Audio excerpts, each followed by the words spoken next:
Welcome to Sharing is Caring, a podcast brought to you by Care Dallas. I'm your host, Fritz Deichert, a recovery coach, a board member, and someone who's personally walked through the path of addiction, education, and healing. This podcast is our window into the world of addiction, recovery, prevention, and everything in between. Each episode, we sit down with real people, survivors, parents, professionals, artists, educators, and leaders from right here in North Texas, who are willing to share their stories, their truths, and their hope. This isn't about judgment, it's about understanding, it's about connection, and most of all, it's about care. Because at Care Dallas, we believe that when we listen, we learn, and when we talk openly, lives change. So wherever you are on your journey, we're glad you're here. So let's start. We have Gilbert Freeman as guest number 2. I've known Gilbert a long time. He retired after 26 years as the head golf pro at Lakewood Country Club. Here in East Dallas. Gilbert, thanks for coming on. Absolutely. My pleasure. I know you just got back from Florida, good family vacation. Yes. Drove through the day yesterday, so we really appreciate you coming today. I know a lot about your story, Gilbert, and know you fairly well. We've had a good bond through, especially the last few years, and you hold a special place in my heart. I think we both know, right? There's just something we both know. And so I kind of want to ask you some stuff that maybe we don't ever talk about when we're playing golf. And I want to know, so you dedicated your whole life to the worst sport in the history of sports that we all so dearly love. How'd you get into golf? It was so random. So there was no golf in my family. I'm the youngest I have 2 sisters. One was 10 and 14 years older than me. So by the time I was, a youngster, I was almost like an only child. But my father was a school teacher. He was a science teacher his last 26 years at Hillcrest High School in Dallas. But he was a lepidopterist. He was a butterfly collector. He was a renowned butterfly collector. So he wrote dozens of articles in scientific journals. He discovered dozens of new species. So that was from an early age, that was his passion. And what's that called? A lepidopterist. An entomologist, insects, lepidopterist is specifically butterflies. Okay. So in my youth, he was always on some kind of grant to do research every summer. And his particular area of expertise was Mexico. So I spent my summers from, being 9, 10 years old, through my teenage years with my parents for, sometimes as long as 2 months at a time, traveling around Mexico, and my father's collecting butterflies. And so just randomly at, an area that he specifically, loved, we just randomly chose this little hotel 4 miles outside of Ciudad Valles, had a 9-hole golf course. And so I remember, we would occasionally go get a putter from the shop and putt on the putting green before dinner or something. But anyhow, there was a couple there, and he was a retired PGA professional from Kansas, and his wife ran this little curio shop, and they had a ranch there. And so the summer of '68, when I'm 13 years old, and I liked her and would hang around in there, and she said, well, you should come out to the golf course. So I go out and I watch him play, and the next day the guy, he gives me a lesson, and it's like that was it. And I fell in love. I was hooked. That was the summer of '68 when I'm 13 years old. And so I went back, and, my dad got me some clubs, and I started playing. So I've played ever since. And as a result of that, my parents started playing golf, and we returned. Oh, it became a family affair. Yes. So then and they would tell you if they were alive. I mean, their favorite years were those years beyond that, when we would spend, generally 2 months at this place and, playing golf together. My dad's collecting butterflies, doing his deal, and we're butterflies and golf. Butterflies and golf. In Mexico. In Mexico. A boy from Dallas. So that's where it was pretty, it's a random story. That's where I began playing. Okay, so then playing high school? Oh yeah, played in high school. Hillcrest? No, we lived in Garland. I played at South Garland. Okay. Played in high school, and I got a scholarship to a junior college, McLennan Junior College in Waco. So I went there and played for 2 years. It was a great 2 years. I loved it being there. I had a great coach. And then I went to SMU, and then I went to Mary Hardin Baylor. So it's like I just never had a plan B. Okay, so I just thought I was going to be a golfer. Before we keep going, yeah. So do you love butterflies now? Like, do you know, could you get at the golf course, a butterfly will land on your golf ball. I always think it's good luck. Can you name, you know what that is? Not so much anymore because Right. I certainly collected two. I have two butterflies named after me. Like species of butterflies. They're genetic, yes, Agathymus gilberti and Astraphetes gilberti. There was a yes. No So way. my dad would discover new species and name them after. My sister has one. My mom has one. His caddy in Mexico. So Has full one- has a circle, you butterfly. go to no golf in Mexico, hunting butterflies, kind of nerding out, your dad, but with kind of a cool deal. I mean, butterflies are beautiful, obviously. And then it turns into golf, and you have this weird connection. You're basically an only child, and then he ends up naming a butterfly after a caddy he had at this 9-hole course. Yes, yes, that's true. And you play the 9-hole course twice, 2 times, go around twice to play 18. Like our typical, we're there in the summer. It's very hot, so we're there. It's a tropical kind of environment, and we would play 9 holes in the morning, and then my dad would go collect, and then I would hit balls or rest. We'd have lunch, and then we'd play another 9 holes in the afternoon, and then have dinner. It sounds like the greatest summer ever for a 13, 14-year-old Yeah, kid. yeah. So what happened? Where did you finish? You named some schools. Did you finish at Mary Hardin Baylor, your golf career? Yes. Okay, and then where? Where'd you go next? So now, And now you're fully addicted. Let's not, golf is the game of. yes. And as I said, and it's not something, and I wish that I'd, I don't know, maybe had some better advice, but I didn't have a plan B. I just thought I was going to be a golfer. Okay. Thought I was going to play. And so, This is the 70s. Sorry to interrupt. We're in the 70s now? Yeah, this is the summer. Yeah, this is the 1979. Okay. Basically, is now when I'm kind of done with school. I'm done with everything. And now so what? now Yeah. I'm married. So Kim and I got married. We've been married. Oh. We've been married for 47 years. So we got married. How old are you, Gilbert? I'm 70. Oh my God. Yeah. Shot your age yet? Twice. Okay, all right. So you get married. Don't distract me. I know. You know how my brain works. So yes, but I think I'm going to play. So I spend the better part of a year, stayed open. I went to one Q school, then I went to South Africa. So I played a season in South Africa in the fall of 79. And so that was I came back from there, and Kim is going to school. She's working 3 jobs. And here, I just play golf and play cards, and that's. Oh, you lived the real life of a golfer back then. Yeah. Playing gin? No, we're in poker games. Okay. Yeah. With all the other guys that are grinding. Blackjack, poker, Oh, and stuff. okay. But anyway, but I come back. It's about Christmas time, and and I have it. It was an incredible experience being over there, apartheid and all that. I mean, it was being in Johannesburg and being around South Africa. It was an incredible experience, but I didn't take it. I didn't do very well, and Right. So I come back, I have no money, and Kim has about had enough of me. So it's like you have to get a job. So and we've laughed over the years. There was a time when I'd gone to see her at one of her jobs, and she's saying, Gilbert, we're never going to have a house. You're never going to get a job. We're never going to have any children.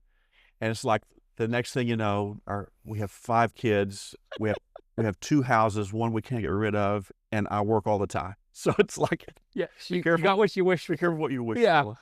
Okay, so you come back. Did you go to, were you going to be a golf pro? Is that what you decided? I'm going to be a head golf professional?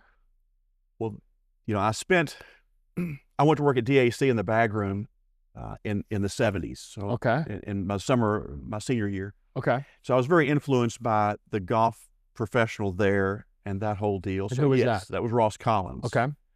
So I had this foundation in golf all those years. And so, yes, so I had that period of trying to play, and then I just had to get a job. I worked at a movie theater. That was like my first job. And then I got lucky. One of my DAC connections was a professional named Bob Elliott, who was the 30 years at Northwood. But anyhow, there was an opening at Northwood. So I went to work at Northwood in early 80. I worked there for 9 months. Then I worked Tennyson Park for 9 months. And then I went back to DAC because I knew I would go back there to work for Dennis Ewing. So I was assistant there for 7.5 years in the 80s. So people don't know, Northwood's a private course. Yep. Up north, Alpha? Alpha and Preston. Alpha and Preston. And then Tennyson Park is southeast. Yes. Public golf course. Yes. 1 million rounds a day, nonstop. Yes. So a drastic difference for people that don't know, right? I mean, Yes. go to DAC, Dallas Athletic Pro, Club. I knew the pro that knew me from junior golf, Jerry Andrews. So So you just kind of bopped around with all your golf. that job was incredible. Oh, was it? Oh, it was fantastic. Yeah, I bet you've met a lot of people, characters. Yeah. Okay, and during all this time, were you still playing? Were you jumping in with members or guys? Were you? Oh, yes. I mean, that was good. I mean, money games? So the deal at, Northwood, it was so old. The pro there at the time was so old school. He was the oldest of old school. He paid me, he kept track of my hours on a piece of paper and paid me in cash every Sunday afternoon for the hours that I had worked. I don't even know what it was. Right. And every time I played out there with members, I mean, I'm risking week's salary every time we play. In a game. So it was crazy. Then I go to Tennyson, and it was a dream job. And we don't have any kids now at this time. Okay. And Kim is working and going to school and all this. It was 5 days a week. You only worked 5 days a week. So I had 2 days off. So I played golf all those days. And when you did work, you either opened and got off at like 1, or you closed and had to close the shop. Yeah. So, and I was making more money. My salary was better at Tennyson, and I played golf all the time. So yeah, my golf game was we were good playing with there. Dallas Hustlers, golfers that. Yeah, and other assistant pros, and just yes. What games did y'all play? Wolf, or were y'all playing? No, I would say. Were y'all just playing straight up? Playing more just like matchups, like you and I, we're gonna swing all these guys, that kind of stuff. Way more of that than Wolf kind of came later in the 80s, it seemed. And that was kind of the nitty-gritty golf gambling times, right? I mean, that's like kind of where the legends started. Guys just betting a lot of money and coming out, people watching. There were so many stories at Tennyson. Sure, yes. And I gravitated to that element a little bit. I enjoyed knowing those people. And you're a good BSer, and you've got it, and you're kind and nice, so I'm sure you just fit right in. So, okay, so you go from Tennyson, and you go back into the country club private world, DAC. Yeah, so I'm there 7.5 years, and then my first head pro job was at Eldorado Country Club in McKinney, Texas. Okay. And it was great. Kids by now, and you started? Yes, so we had 3 children during the time I worked at DAC. Okay. And then 2 more in my 5 years at Eldorado. And also in the midst of that, so Kim has a master's in science education and is teaching school. And she was at Plano High School originally, and now she's at Lakeview Centennial in Garland, and she's in the teacher's lounge one day, and now she's teaching like freshmen, and she doesn't like it very much. She's also a science teacher. And she's looking at this information about dental school application. And she tells this other friend of hers, the other teacher, I'm going to apply. And he says, well, if you do it, I'll do it. So both of them applied, and they both ended up getting in at Baylor. And so Kim went to dental school while she's having those kids, throughout. So she's a hustler. 80s. Yeah, she's the backbone. She's the doer. She's the doer. Okay, so she's a science teacher. Your dad was a science teacher. Was your dad alive while y'all were married? And I mean, were they? Yeah, he lived to be 89. Did they have kind of a special science nerdy bond? Well, I mean, that they could certainly talk the same language. Yeah. Because she taught some biology. Yeah. That's pretty cool. Okay, so you have 5 kids. Name the 5. How do they go? What's the order? So Ashley was born in 82. Okay. At DAC. Then Ross was born in 84, and Lauren in 86, and bang, Jack, bang, bang. and Jack in 88, bang, and Hunt in 90. Bang, bang, bang, bang, bang. I was supposed to have done something about it, but it just didn't happen. Then we had Hunt. So slacked. So you slacked a little bit. I guess I slacked a little bit. Okay. So at our deal, we've always said, they were just all so cute, and they were so cute when they were little, and so we just kind of kept going. Yeah. And you don't think about what you're getting yourself into. Right. But anyway. Okay. So then you go to McKinney. Yes. And then what happens? It was originally owned by some 17 local guys owned this place. It was crazy, but it was a nice job. It was a great first job.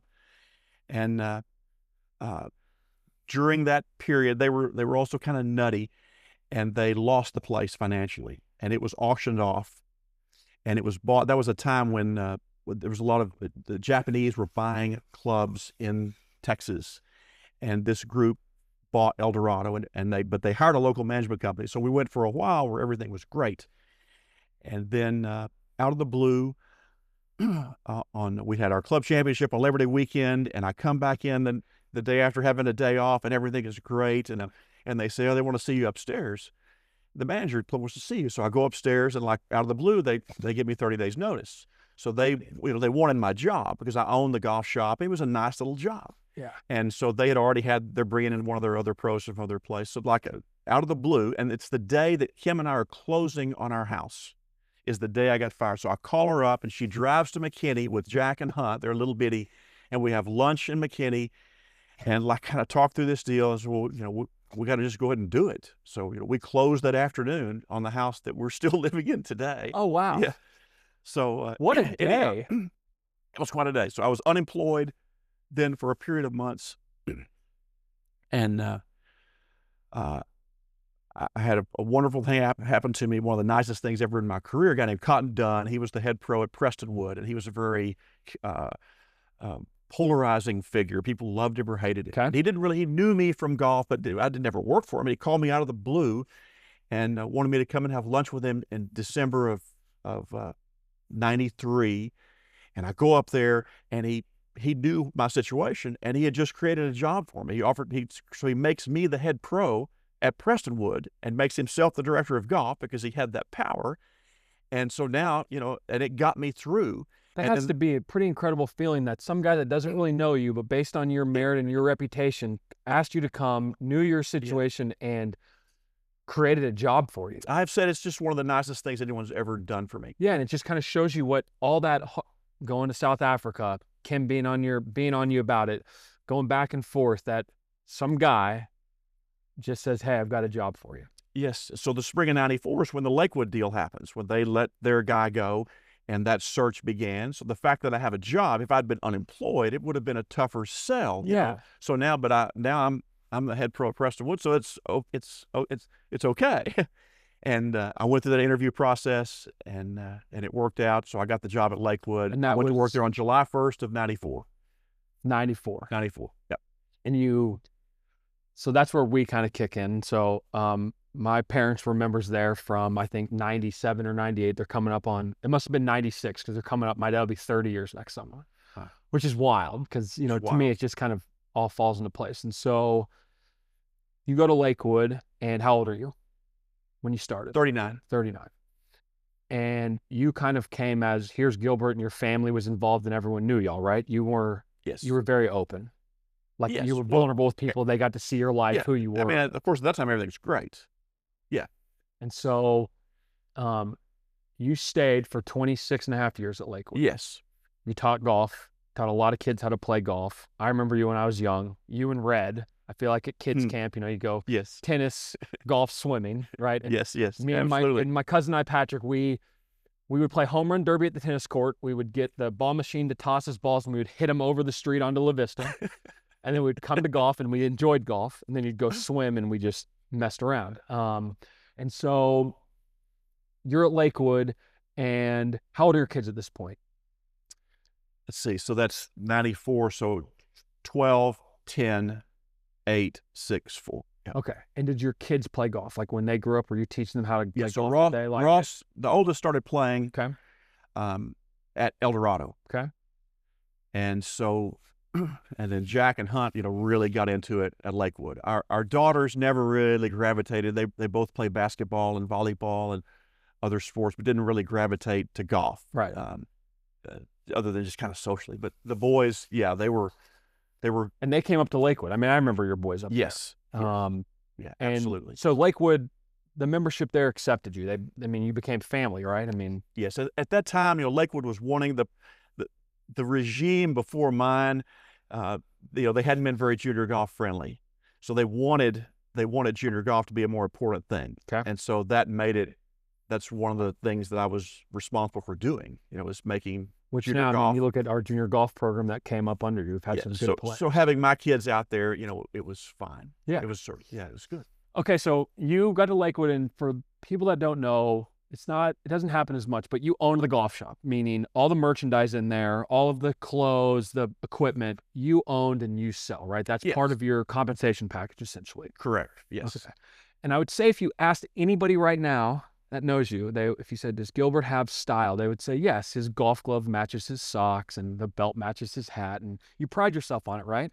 I have to entertain myself. As do I, right? I always say, if I look good and play like crap, at least I look good. Yes. And if I play really well and look good, I mean, that is the best. Exactly, of course. So when you were doing that, did you enjoy picking out the stuff and buying and doing the merchandise? That's always one of my very favorite things. Yeah, because that's kind of a cool thing. People I wanted to do this podcast to learn about, what people did, not just their lives, but their careers. And so I think that gets lost on a lot of people, that you don't just run a golf course. You have to deal with all the members that are on the board. So politics, which I'm sure can get a little weird, and then you have the golf side of things. You run the tournaments, you run the junior program, you have to deal with the women's program, you have to deal with the old guys that know no wrongs, and then you own the shop. And so did you ever feel overwhelmed? Did you like it? What was your favorite part of it, I guess? Oh gosh. I mean, yes, of course. I mean, I always liked it. I mean, there's a lot of hours. People don't think about that. It's a 6-day-a-week job, right. and I'm from that old school mentality, and it certainly, some of my good friends who are golf pros, we've talked about this, that getting assistants to buy into our way of thinking, and it became progressively harder because we're used to that 6-day-a-week, right. those longer hours, and it's just it's not that way anymore. So right. Having to evolve, with the times, that was a challenge. But no, I enjoyed. I mean, the golf of it. I mean, I loved the golf atmosphere, trying to create a golf atmosphere, right? And because I love the game so much and the history and all of that, so it's sort of all inclusive. I mean, I love running tournaments and. Yeah, I love the golf shop. When I think of you guard the sacred game of golf in all aspects, right? That's what, you gave me my favorite book, The Match, right? I mean, I've read that book twice now. I cried. I've given it to 10 people. I mean, you just love golf, and you love the people that come with golf. And yes, so, no question. Yeah, and everyone knows that, right? And so, another cool thing that you did that, I don't know if people know this story. So there's a golf tournament at Lakewood every year called the Byron Nelson Junior. And it's for junior golfers, right? I mean, you can qualify from 14 to 18, right? And the field, Jordan Spieth's won it. I mean, we've had our friend Charlie Holland won it. Our other friend John never made the cut, but that's okay. You've had some players that go through there, and now it's this tournament. I mean, I go every year and I get on somebody's bag or I help out. And there's some. I mean, how many guys were on this year in Oklahoma State or at the national championship? Oh, three guys that all played. Two that have won and one that played. Okay. Yeah. So let's go back. Top 5. So you love the Byron Nelson Junior. That is your baby. You started it. How did that happen? So this is late 90s. My sons are playing junior golf, and it just kind of dawns on me. I mean, we're having to travel all over the place. So he's going all these different places. And there's really nothing of any consequence that's in Dallas, which seemed kind of crazy. Yeah, odd. We don't have a great event. So Malcolm Holland, who's the CEO of Veritex and Charlie Holland's father, and we're very close, and has been the club president, very involved in hiring me and so forth. So we start talking about it because he also has this interest in junior golf. And then Darryl Krall is the executive director of the North Texas PGA. So the three of us meet in the men's card room at Lakewood and start the old men's card room and start, talking about hatching this idea that we need to bring a major junior golf tournament to Dallas. So the NTPGA has their junior golf tour, but to have something that is more special, that's kind of what we set out to do. So if we're going to have a tournament, we got to have a great name. So what would make the most sense? Well, Byron Nelson won the first Dallas Open in 1944 at Lakewood. So if we could get Mr. Nelson on board, that'd really be something. So Kurt Sampson, the golf writer, who's a good friend of mine, and has written the book that Mr. Nelson he authored. So he agrees. He sets up a meeting, and Kurt and I go out to Mr. Nelson's ranch, and we meet with him. And had you ever met him? No, never met him. And I pitched the idea, and he's on board instantly. So that was like the key to success. So in those early years, we center the tournament around his schedule. So he would come out the first round, would watch golf, and be with the kids and the parents. That we would do like an ice cream social kind of thing afterwards. And I got to be like Peter Kessler. You know, I would sit up in a chair. They'd make this little stage, and I didn't really have to do anything, because once Mr. Nelson started, he's gone. And he loved it. Yeah, he's telling stories and he's answering questions from the parents. So it was a great time. So anyway, that's how. And it wasn't just in name only Byron Nelson. He was present. He was present, absolutely, and he autographed. You know, we started this tradition of the flags with the logo, and he would autograph the top 10 flags, and those are the top 10 places. And you know, I have Ross came in 4th one year, so I've got that. You know, is a cool thing. Okay, so anyway, and then after he's grown, he passes, and the event becomes bigger. And anyway, how many years have we had now, the Byron Nelson Junior? That was 26 this year. Right. We had our 25th anniversary. And you know, one of the happiest times I've seen you, Gilbert, the last 3 years is on the last day announcing all the players' names. I mean, you just have a big smile. Yeah, it is so dear to your heart. You can enjoy doing that. So 3 boys. Yes. 3 of the 5. Yes. Okay. And this is kind of where our bond has grown through what's happened. So your 2 youngest struggled with addiction. Yes. So, you know, when you asked me to do this, I started trying to, you know, think about it, because it all lives inside my head, this whole story. And I started trying to sort of put it into context or think back on it chronologically. Like, you know, Kim and I certainly still talk about it some, but otherwise, you know, I haven't really talked about it a whole lot in a while. And you know, you start thinking back of the alcohol use and the substance abuse and the totaled cars and the schools and the discipline and the trouble with the law and our lawyer and the jail time and the rehabs and the facilities, I'm trying to think the word after the recovery centers, you know, afterwards. I just think all aftercare. And the story is it's like it's just almost overwhelming to think. We don't have enough time to tell the whole story. So I think it's probably better to start at the end, you know, and kind of work backwards. So our, you know, 2017, Hunt is 26, and he overdosed on heroin on the evening of Valentine's Day. And Jack is 29, and so 3 months or so later, he overdosed on heroin on the evening of Mother's Day. So, you know, we lost them both, you know, in that span of time. And so then I think back on the things that people have asked me, you know, and I guess the greatest regret that I have is I should have known more when I should have known it. I never got it. I never understood the power of that drug and what they go through until it was too late. You know, we went through this long series of years of those things that I mentioned and various turning points along the way. And we kept having these turning points, and I would think, oh, well, that's it. Now that's going to turn him around. So, you know, our oldest had the same problems, and he survived. And he's, you know, we're very proud of him. He's been clean and sober since 2011. And so, of course, we thought, well, that's a turning point. They see what's happened to him. Well, now they're their older brother did it. Yeah. And you know, and so I just kept, you know, you keep thinking that. And the other thing you hear when you're in this world of addiction, oh, you know, well, an addict's got to hit rock bottom before they're going to do anything. Well, maybe that's true. Maybe that's true with alcohol. I don't know. With heroin, rock bottom is they're dead in almost all cases. Yeah. And so you can't wait for rock bottom.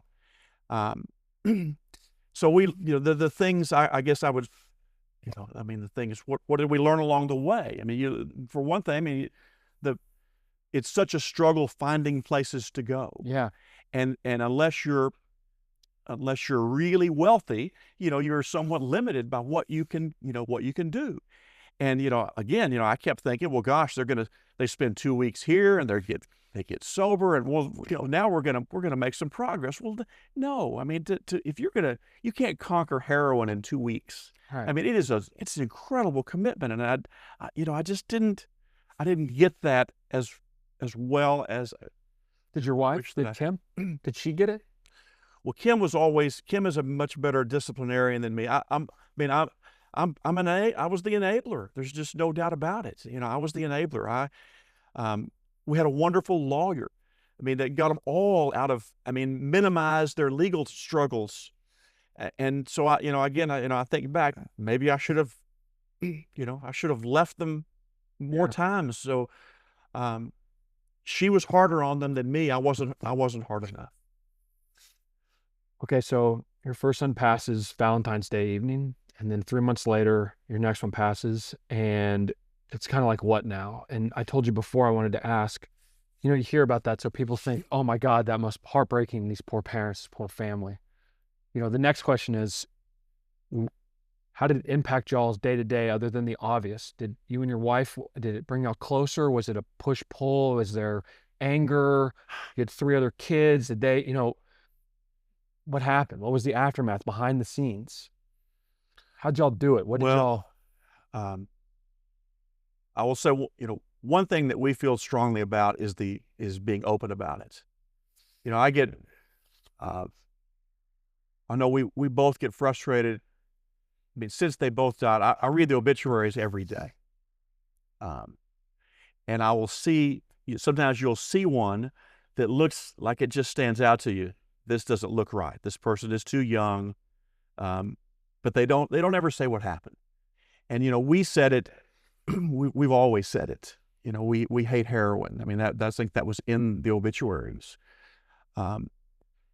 So, Kim has done a lot. She was involved with these mothers that all were part of this same unfortunate club. So, we've done a few, interviews and this and that. And we've tried to be. Yeah. So y'all bonded over it and rallied. Open about it. I mean, I don't know. It's kind of hard to say. I mean, we're all still together. But Yeah. I mean, it's been a struggle, and it's a struggle for, it's a struggle for Kim. I mean, Her daughters, our daughters, our oldest. our oldest. I mean, everyone accepts some degree of. I mean, you can't help it. Some degree of blame, and Right. blame yourself whether it's fair or not. You think about. I know our oldest son. Sure he wishes he had been a different influence. I mean, he tried to be later on, but so everyone, that's the things you just have to kind of sort out. And then that happens, and it's perfect. And then your people rally around you. Yeah, your friends show up, family shows up, and people kind of bond. And if you're open about it, you kind of, it's contagious, right? And so, did you experience that you just had this rallying support of all the people you guys had been around and touched? Yes, and I mean, I guess I'll take you to the present for a moment. I mean, so when what good has come out of this? Has any good come out of this? So when Hunt died on that day, I was supposed to have gone. I was scheduled to go on a golf trip with this group of Lakewood guys. The guy was turning 50, and he invited 24 of his closest friends to go on this golf trip to South Carolina. And of course, I'm not going to go. But then as the days, the 2 weeks pass, and Kim's, well, I probably should go. So and it was a great decision. So I ended up going on this trip with these guys, and they were so good to me. Kind of made some new friends, and it was a great experience. Made me feel so much better. And then, of course, Jack dies some months after that. At some point during that summer, one of those guys has the idea that they're going to create a nonprofit foundation, and they're going to take this tournament and make they're going to support the foundation through this tournament, and they're going to let Kim and Gilbert choose the beneficiary in honor of their sons. And so it was at that point that we were introduced to the Dallas 24-Hour Club. And, well, I've said many times is while our boys, neither of them ever got to go there. And I only wish that they had, because it's a wonderful place. So now we've had our tournament for 9 years, and that tournament with this small group of guys, it's 40 people, very generous, wonderful people, has raised about $400,000 that's gone towards that. And then we've since also added this Dallas tournament, which has raised over $100,000 both For times, the 24. for the 24. And then one of the things has been very meaningful to them is that my wife's pro bono work. So one of the things, if you're coming out of addiction, in so many cases you've ignored your basic hygiene, and people have bombed out teeth. And now they're sober, they're trying to re-enter society, job, and they're so self-conscious. Kim has had patients tell her they liked COVID because they had to wear a mask all the time. I mean, it's so sad. Yeah. So she has changed so many lives with doing, it's dentures and partials, dental work. Yeah. Dental work. So the money that we have raised has funded that. So that's been a great thing. So that's a good thing. 30 seconds. What's a 24-hour club? Give me what is it? What's a 24-hour club for people that don't know? So it is a place. It's on Ross Avenue. It's old. So it's a place where you are welcome. You can come off the street at any hour of the day and go to a meeting, and they're going to give you a mattress to sleep on, and you will have an avenue you'll have a pathway to staying there, and they're going to help you, into recovery. And then you keep advancing. They have a residential area now where you can earn your way up and live there. So it's become kind of a long-term and deal. Live in recovery and get a job and yes, associate back into and they're keeping and we're gonna put a link. We're gonna put a link in the description of this, so you can go. When I go through my closet or people, I have friends that drop off clothes. I go and take it because they need it, right? Yes, guys that don't have they need to go on a job interview, or they just need basic clothes, and they'll take anything, and they're great people. So you've turned, tragedy, right? Tragedy into, you've made something of it. You could have just laid down and been done, right? Both of y'all, and I don't know if anyone would blame you, or if y'all just kind of laid down and said, we're done, hand in the air, we surrender, and instead y'all fought, right? Gilbert, I look at you. I've been in recovery for 11 years, and I've lost a lot of friends along the way, right? And at one point in college, somebody's mom said that the only time she had seen someone lose so many friends at this young of an age was during the Vietnam War. I've been through death and back, and so I think that's kind of where I have this bond with you. You know about addiction on the other side, and maybe you didn't know as much about it with your boys that you do now, but now you use your education and what you know to help. Yeah.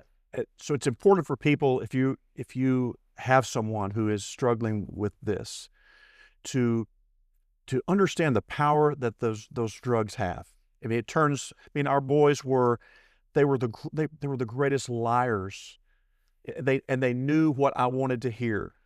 So they were incredible liars. They cheat, they steal, and they don't want to hurt you. I know that they both loved me. There's no question in my mind.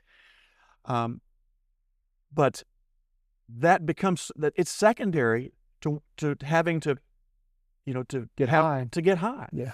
And you have to. So you've got to realize that it's more powerful than any of us, any regular people, any normies, as you say. Normies just don't get it.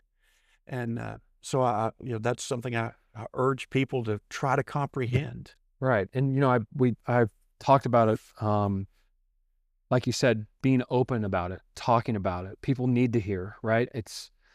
People hide their problems. They don't want to talk about it, shame or guilt or whatever. And here you are, you and Kim are champions of recovery and helping people. It's admirable. Well, like I say, as you've said, I think there's so much of it. And I'm sure that both of our boys died because of fentanyl. They were, one of the things I learned about Jack is his friends said, like, he was the master of dosage. He knew exactly how much he could take. Yeah. So I'm sure that they both died because of that. So now, we have this thing with fentanyl has been so incredibly deadly, and yeah, it's like akin to the Vietnam War. I appreciate you talking about that stuff. I talking to my producer Jan, who's lost a son as well. She said people are scared to talk to me about my son. They don't want to bring it up, but I want to talk about him, and I feel like you might probably the same way. There's no question. So I am happy when people come up to me who remember Jack or Hunt, because I don't want their memories to perish, with them. I want their memories to stay alive. So yes, I want to talk about it, and I like people when they, I like that people remember. Yeah. And so yeah, it's an important thing. So I would encourage people, you got to talk about it. Yeah, they're your boys. Yeah. And why wouldn't you? Don't want to hide it. You want to. Yeah. And we come back from our beach trip that you mentioned, and we all talk about them, man, our girls, our daughters. Yeah. What you have to. Their memory lives on, and yeah. in what I believe is they're here. They're there. Like however you believe, spiritual, religion, whatever. Yes. And it's funny, the butterfly thing, like, who knows? Maybe they're flying around. Maybe that's the butterfly that lands on your ball, or they influence something you do and you don't even realize they influence it, right? Yes. Your compassion and kindness to the younger people at Lakewood, towards me, I see you with junior golfers. It's there. Your boys are there in you. So I appreciate you talking about that and sharing. We're going to wrap up, but so I said, you shot your age, you're 70. People that don't know, shooting your age on a golf course is the score to par. You shot 70 twice. No, I shot 68 once. Oh, okay. I shot 69 once. Forgive me. And I keep choking off this one. I've had several chances to shoot 70 this year, but I haven't done it. Yeah, so. and for you, it'll probably get easier as you get older. Hopefully it will be. I don't know. So retirement, just real quick, what's it been like? How's it? Do you love it? You're on the golf course, you're eating, you're taking lessons. Yes. I mean, I'm back to being a golfer again. Kim's still working 3 days a week. Now she retires at the end of September. So. Oh wow. Okay. But so yeah, I do something. I'm like a golfer again. I hit ball. I do something every day and keeps you in shape. I see you at the gym. Yeah. See, I always tell people I go to the same gym, and I go every day. And so I see all of the guy work out with the speed training, Bobby Massa, and I always tell people there's a lot of guys that go in and slack off. They get to their second and third set, and they're just kind of. And Gilbert Freeman gets after it. And it's again admirable. I mean, you're living, right? You're 70 and you're retired and you're living. So so Kim retires, what happens then? Well, she will continue doing her pro bono work. Okay. On Wednesdays, the Grace Center is in Garland. That's where it all happens. So she will continue doing that. And we have 5 grandkids that are all close by, so those are a big part of our lives. There's sports you're involved in. So everybody's here. Our children are all close. What do your grandkids call you? Pops. Pops. So we're Honey and Pops. Honey and Pops. Yeah. I love it. Yeah. I love you, Gilbert, and I respect the hell out of you, and I appreciate you coming on and just what you've been through. I mean, I could have cried the whole time, and I just love seeing you. I appreciate you coming on. Fritz. And so that was our second episode. I want to thank you. Like I'm saying, I want to thank my producers, Jan Osborne, Caitlin Garza, and Peter Pursley. Thanks to Junior, Haley, and Dulce at Molecular Media. I said it right that time. Mm-hmm. Only second time All-American, second team All-American, right? Right. That's kind of how I'm in golf. Shout out to the dog, Rigsby, studio support dog. And thanks again, Gilbert, for sharing with Care. And again, Gilbert's a big part of the 24-Hour Club. We're going to put the link there. Donations. The golf tournament's fantastic. I planned so many crappy charity scrambles where the guys come in 30 under par and there's no shot. We've tried to make it different. No, and yours is it's competitive. So again, thanks so much, and everybody take care. Thanks for having me. Thank you.